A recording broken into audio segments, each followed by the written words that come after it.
Bienvenue à toutes et à tous dans Tonalité InsurTech, l'histoire.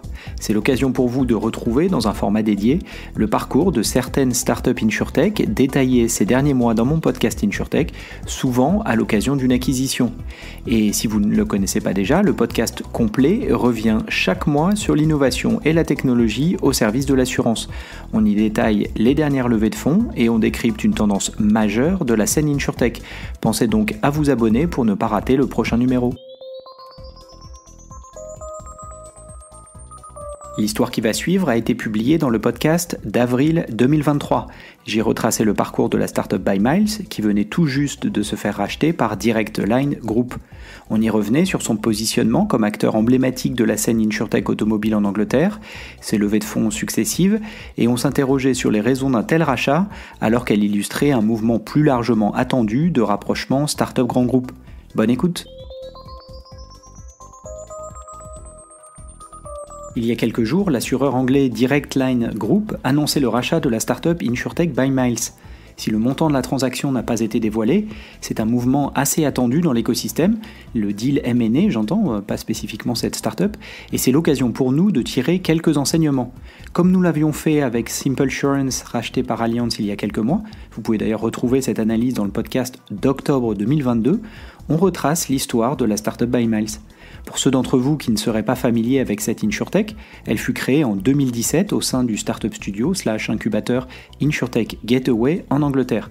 Dès son démarrage, elle se positionne comme distributeur d'assurance auto en ligne. L'idée est en particulier de cibler les conducteurs qui roulent peu, en dessous de 7000 miles par an, pour reprendre le chiffre souvent poussé par la startup elle-même. Très vite, elle lève un premier tour de financement, 1 million de pounds, quasiment concomitamment à son lancement commercial en juillet 2018. Ce tour est réalisé auprès de Jamjar, le fonds créé par le fondateur des boissons de la marque Innocent. Il est à noter qu'aux côtés de InsurTech Gateway, un autre soutien historique de la startup renouvelle son intérêt pour le projet. Il s'agit de InMotion, la branche d'investissement du groupe Jaguar Land Rover, qui aura accompagné la startup tout au long de son développement. Un peu moins d'un an plus tard, en mars 2019, la startup annonce un nouveau tour de financement, 5 millions de pounds en série A. Celui-ci voit l'entrée d'un VC généraliste cependant habitué à soutenir les startups de l'InsurTech. Il s'agit d'Octopus Venture, fonds britannique. Il est alors précisé que les acteurs historiques remettent tous au pot. Et un an plus tard, en mai 2020, au sortir des confinements donc, la startup annonce un troisième tour de financement, 15 millions de pounds en série B, avec l'investisseur Commerz Venture comme lead. Celui-ci est bien connu pour investir de longue date dans les fintech et insurtech en Europe.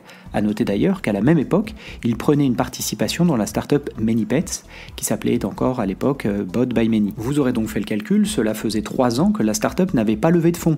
Et vu la défiance des investisseurs pour les modèles B2C dans l'insurtech comme dans la fintech d'ailleurs, il n'est pas impossible de penser que la startup ait cherché à se refinancer l'année dernière, environ 18-24 mois après son dernier tour.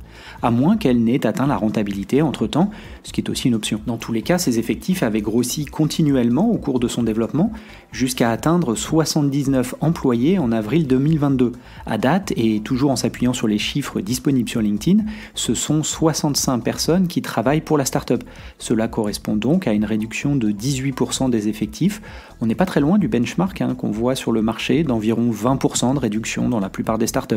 Mouvement largement initié aux US l'année dernière et qui a mis un peu plus de temps à arriver en Europe, il faut le souligner. Il y a toujours 2 manières de lire ces réductions de voilure. Soit la startup cherche à gagner du temps, quelle que soit sa feuille de route, levée de fonds ou revente, soit elle cherche à atteindre ou à minima à s'approcher de la rentabilité. On a donc eu la réponse récemment, c'est un rachat par un acteur historique. Ça n'est pas une surprise puisqu'une vague de deals M&A était largement attendue dans l'insurtech comme dans l'industrie startup plus largement.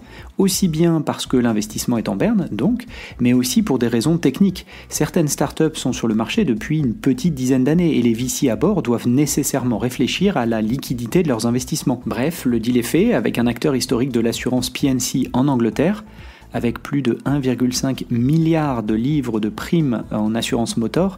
C'est un mastodonte qui vient de réaliser cette acquisition.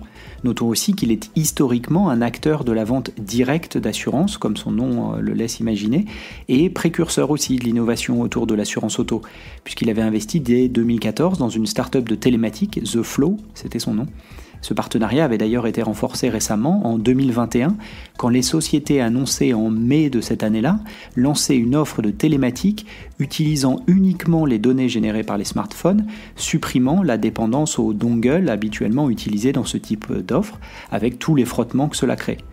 Revenons à BuyMiles. On a retracé son parcours en matière de levée de fonds, mais quid du commercial, me direz-vous ? Eh bien, sur cet aspect, la start-up a toujours été plutôt discrète et n'a jamais communiqué beaucoup de chiffres. C'est pour ça que l'analyse de sa masse salariale, en complément de ses levées de fonds, est une manière d'approximer son développement commercial. Ça n'est évidemment pas une science exacte, mais cela donne un ordre de grandeur et ça permet de comparer avec d'autres acteurs. Tout juste en mars 2019, à l'occasion de sa série A, la start-up indiquait avoir couvert plus de 1 million de miles que ses clients avaient parcourus en 9 mois depuis son lancement. En décembre 2019, la start-up communiquait sur son produit, ce coup-ci, en annonçant le lancement d'une offre d'assurance dédiée aux voitures connectées Tesla. Heureusement, le communiqué de presse du rachat nous en apprend plus et 2 chiffres sont partagés. D'une part, il est évoqué 100 000 polices vendues depuis le lancement de la start-up, et d'autre part, il est indiqué un total de 50 000 clients. Modulo le multi-équipement, qui n'est pas inenvisageable, cela donne une petite idée du churn chez une insurtech B2C. Rappelons que selon les startups, la communication se fait parfois en nombre de clients, parfois en nombre de polices vendues, souvent depuis la création, faisant fi du churn justement, qui reste un chiffre bien gardé publiquement. Au global, la start-up génère 26 millions de pounds de primes. C'est évidemment très faible comparé au grand groupe qui vient de la racheter. C'est même 1,6% très exactement, j'ai fait le calcul pour vous. Mais c'est un chiffre non négligeable pour une société lancée il y a un peu plus de 5 ans. A noter quand même que ce chiffre est à peine plus élevé que le montant total des fonds levés par la start-up. Et j'aime bien faire ce calcul prime émise sur montant levé, car cela donne une idée de l'efficacité capitalistique d'une insurtech ou d'un néo-assureur, alors que ces acteurs distribuant de l'assurance en ligne avaient à mon sens 2 objectifs. D'une part, digitaliser l'expérience client, cela est fait, soit via un site internet, soit à travers une application mobile, parfois les 2, et d'autre part, réduire les coûts d'acquisition. C'est ce que le marché doit continuer à vérifier par contre. Et c'est à cette aune que le rachat peut soit correspondre à une acquisition technologique ou produit, pour être plus précis je pense, le corporate achetant un acteur digital offrant une expérience client de dernière génération. Il peut également s'agir d'un rachat de portefeuille, même si dans le cas présent, la taille du portefeuille racheté semble très limitée comparée au corporate lui-même. Cependant, la notion de coût d'acquisition tient toujours et selon les chiffres de la start-up, son efficacité commerciale a pu être un argument supplémentaire conduisant au rachat. À noter 2 derniers points. D'une part, la start-up n'était qu'un intermédiaire et n'avait pas, à ma connaissance, d'agrément d'assurance. L'intégralité des fonds levés ont donc pu contribuer au développement de son produit, au sens technologique du terme, et de sa conquête commerciale. Ces revenus correspondaient donc à une fraction, la pratique de marché tourne autour de 20%, une fraction donc des primes générées. D'autre part, et vous l'avez remarqué, je n'ai pas parlé de prix de vente, car malheureusement celui-ci n'a pas été rendu public. Cela pourrait cependant être utile à l'écosystème en donnant d'une part un comparable pour le marché européen et pour un autre acteur de dernière génération.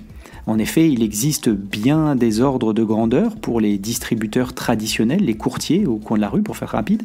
On en parlait d'ailleurs dans le podcast de décembre 2022, mais les investisseurs restent curieux de connaître des chiffres sur des acteurs plus proches de leur start-up en portefeuille. Reste à voir si cela va déclencher une vague de rapprochement start-up grand groupe avec un point d'interrogation qui persiste, quel est le prix de ce type d'insurtech ? Affaire à suivre donc. C'est la fin de cet épisode, merci pour votre écoute. Si le contenu vous a plu, n'hésitez pas à le partager autour de vous, auprès de vos collègues. Puis ravi d'échanger ensemble, vous pouvez facilement me retrouver sur les réseaux sociaux, Twitter, LinkedIn. Et évidemment, je vous donne rendez-vous pour le prochain numéro de Tonalité InsurTech. À bientôt.